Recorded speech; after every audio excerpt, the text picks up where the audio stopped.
안녕하세요. 오늘은 드디어 올해 마지막 달인 12월 첫째 날입니다. 오늘 12월 1일 화요일 역대하 24장 4절에서부터 16절까지를 본문으로 큐티 가이드를 시작하겠습니다. 자, 먼저 오늘 이 본문을 통해서 제가 묵상한 하나님은 헌금을 받으시는 분입니다. 9절 말씀 읽어볼까요? 유다와 예루살렘에 공포하여 하나님의 종 모세가 광야에서 이스라엘에게 정한 세를 여호와께 드리라 하였더니. 아멘. 요아스 왕은요, 성전 보수 공사를 위해 펀드를 마련합니다. 그는요, 성전 문 밖에 궤를 만들어 놓습니다. 그리고 백성들에게 성전 보수와 관한 모세가 정해놓은 세금, 그 세금을 바치라고 말합니다. 그런데 요아스는요, 이 세금을 여호와께 드린다고 말합니다. 이로 보아서요, 이것은 세금이면서 동시에 하나님께 드리는 헌금이었습니다. 10절 말씀 읽어볼까요? 모든 방백들과 백성들이 기뻐하여 마치기까지 돈을 가져다가 궤에 던지니라. 아멘. 자, 나라의 모든 귀족들과 백성들은 기뻐하며 궤에 돈을 넣었습니다. 자, 이렇게 기뻐하며 드리는 그들의 모습을 하나님이 얼마나 기쁘게 보셨을까요? 자, 그렇다면 하나님은 왜 헌금을 받으시는 걸까요? 세상 만물을 다 소유하신 분이 굳이 인간이 드리는 헌금까지 받으시는 이유가 뭐냐는 겁니다. 사실 하나님은요, 헌금을 통해 드리는 그 사람의 마음을 받으십니다. 자, 하나님을 향한 사랑과 헌신을 받으신다는 겁니다. 굳이 돈으로요? 네, 그렇습니다. 돈으로 받으십니다. 왜냐면요, 이 물질 세계를 살고 있는 인간, 그 인간은 돈을 가장 가치 있는 것으로 여기기 때문입니다. 자, 많은 사람들이요, 돈을 하나님처럼 믿습니다. 아니요, 하나님보다 더 믿습니다. 돈이 최고예요. 예. 자, 그래서 다른 것보다도요, 돈을 드리는 것을 가장 힘들어합니다. 따라서요, 제가 하나님께 드리는 헌금은 돈 그 이상의 가치가 있습니다. 그건요, 제 자신을 하나님께 드리는 것입니다. 헌금에는요, 하나님, 저는 하나님만 하나님으로 믿습니다. 그러니 저를 책임져 주세요. 라고 하는 고백이 담겨 있습니다. 그래서요, 제가 헌금을 기쁘게 드릴 때 하나님도 그것을 기쁘게 받으십니다. 자, 그렇다면 오늘 이 본문을 통해서 제가 발견한 인간의 모습, 어떤 게 있을까요? 오늘은 헌금을 잘 관리하는 모습을 볼 수 있습니다. 11절 말씀을 읽겠습니다. 레위 사람들이 언제든지 궤를 메고 왕의 관리에게 가지고 가서 돈이 많은 것을 보이면 왕의 서기관과 대제사장에게 속한 관원이 와서 그 궤를 쏟고 다시 그곳에 가져다 두었더라.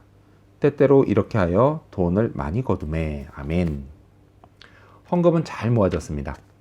레위 사람들은요, 궤가 가득 찰 때마다 담당자들에게 가지고 가서 돈을 쏟아 부었습니다. 자, 여기서 눈여겨볼 건요, 헌금 개수를 왕의 서기관과 대제사장에게 속한 관원이 함께 했다는 것입니다.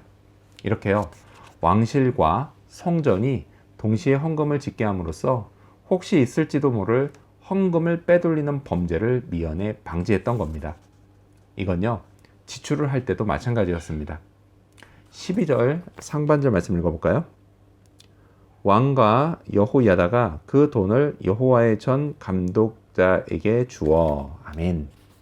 자, 성경은요, 왕과 여호야다, 즉 왕실과 성전이 지출에 함께 관여했다고 말씀합니다. 이처럼 헌금은 잘 관리되었습니다. 교회가요, 헌금을 잘 관리해야 하는 이유는 분명합니다. 먼저는요, 헌금은 그냥 돈이 아니라 하나님께 드려진 하나님의 돈이기 때문입니다.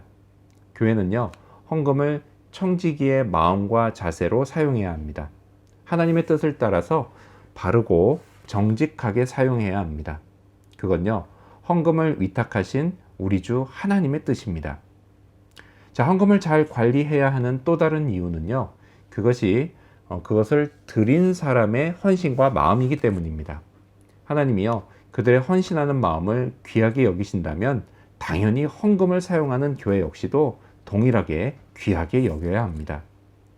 2렙돈밖에 안 되는 돈이라고 하면서요, 사람들은 액수만 보고 늙은 과부를 하찮게 여겼지만 우리 주 예수님은 그녀가 그곳에 모인 사람들 중에 가장 많이 드렸다라고 칭찬하셨습니다. 주님은요, 헌신하는 마음에 초점을 맞추십니다. 자, 그렇다면 끝으로 오늘 이 본문을 통해서 나에게 주신 교훈이 뭘까요? 그건 천국 입성을 잊지 말자입니다. 여호야다는 죽었습니다. 그의 죽음을 보면서요, 저는 그가 2가지 축복을 받았다고 생각합니다. 먼저는 그는 천수를 누리는 축복을 받았습니다. 무려 130세에 죽었습니다. 오래 사는 게 뭐가 축복이냐 이렇게 말하는 사람도 있지만요, 동서고금을 막론하고 천수를 누리는 건 누구나 부러워하는 일이었습니다. 16절 말씀 읽어볼까요? 무리가 다윗성 여러 왕의 묘실 중에 장사하였으니 이는 그가 이스라엘과 하나님과 그의 성전에 대하여 선을 행하였음이더라. 아멘. 자, 또 한 가지 축복이 있다면 그게 뭐냐? 여호야다가요, 왕의 묘실에 장사되었다는 것입니다. 자, 이것은요, 오직 왕만 묻힐 수 있는 묘실입니다. 그만큼요, 여호야다가 남유다와 또 다윗 왕실에 지대한 공을 세웠음을 의미합니다. 자, 국립묘지에만 안장되어도요, 가문의 영광일진데요, 왕의 묘실에 안장되는 것은 훨씬 큰 영광입니다. 그런데요, 저도 실은 이 2가지 축복 중에 적어도 하나는 받았습니다. 천수를 누리게 될지는 오직 하나님만 아시지만요, 죽어서 정말 좋은 곳에 간다는 건요, 저도 아는 사실입니다. 그 천국은 하나님이 계신 곳입니다. 저는요, 그곳에서 주님의 환대를 받게 될 것입니다. 천군 천사가 나팔을 불고 믿음의 선진들이 저를 반갑게 맞이해 줄 것입니다. 이 얼마나 영광스러운 일인가요? 저는요, 천국에 입성할 그날을 손꼽아 기다립니다. 그래서요, 오늘도 열심히 살아야 합니다. 그게요, 제가 영광스러운 죽음과 천국을 약속받을 수 있게 해주신 그 약속하신 하나님의 은혜에 조금이라도 보답하는 길이기 때문입니다. 이를 위해서요, 오늘도 저의 헌신과 마음을 하나님께 온전히 드리는 그런 하루가 되기를 소망합니다. 기도하겠습니다. 헌신하는 마음을 받아주시는 하나님, 저의 헌신과 마음을 담아서 기쁘게 드리는 헌금을 또한 기쁘게 받아주시옵소서. 하나님, 그리고 이 땅을 살아갈 때에 하나님이 나의 하나님이시라는 것을 분명히 고백하고 나에게 인간으로서 중요하게 여기는 그 헌금을 주께 드리는 그것을 통해 나의 전 존재를 하나님께 의탁드리고 하나님이 책임져 주시는 그런 축복의 인생 살게 도와주시옵소서. 저에게 영광스러운 천국 입성을 약속해 주셨기에 오늘도 그것을 감사하며 더욱 열심히 살아가는 그런 하루가 되도록 도와주시옵소서. 감사드리며 예수님의 이름으로 기도합니다. 아멘.